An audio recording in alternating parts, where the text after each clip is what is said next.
Welcome to Janasena Royals news. Chiranjeevi ఇంట్లో పవన్ కళ్యాణ్. ఎన్నికల్లో ఘన విజయం సాధించి చిరంజీవి ఇంటికి వెళ్లిన పవన్ కళ్యాణ్ కు మెగా ఫ్యామిలీ ఘన స్వాగతం పలికింది.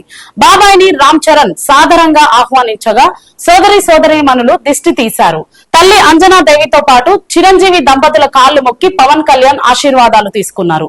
కుటుంబ సభ్యులతో కేక్ కట్ చేశారు, సంబరాలు చేసుకున్నారు. పవన్ కళ్యాణ్ వెంట ఆయన భార్యతో పాటు కుమారుడు కూడా ఉన్నారు.